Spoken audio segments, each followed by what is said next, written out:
Quand un enfant se déconnecte, comprendre la dissociation.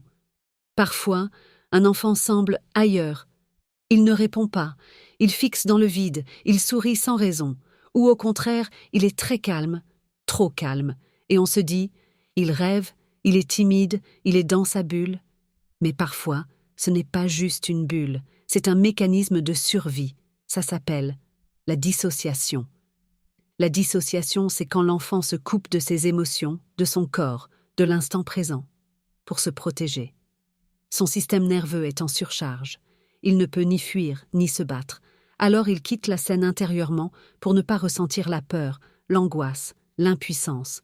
Et ça peut ressembler à un regard vide, ou fuyant une absence soudaine dans la conversation, une rigidité du corps, ou au contraire, un relâchement total des moments où l'enfant ne réagit pas, même en situation de stress, des souvenirs flous, des trous noirs ou un comportement qui semble déconnecté de la réalité.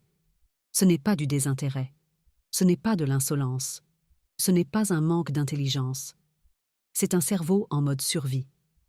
Un système nerveux qui a appris que parfois, ressentir était trop dangereux.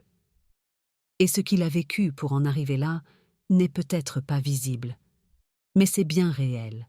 Des cris, des humiliations, des manipulations, une peur constante de mal faire. Un climat imprévisible, instable ou froid. Alors si tu vois ça chez ton enfant, ou chez l'enfant que tu as été, ce n'est pas un trouble, c'est une adaptation. Et bonne nouvelle, ce qui a été appris dans la peur peut se défaire dans la sécurité, par la douceur, par la régularité, par l'écoute du corps, par la réparation émotionnelle, et surtout par une présence stable, bienveillante, non jugeante. Si ces mots résonnent, écris « Je reconstruis la sécurité ». Et rejoins la communauté Empower Moms, là où on apprend à comprendre les blessures invisibles pour mieux aimer, guérir et transmettre autrement.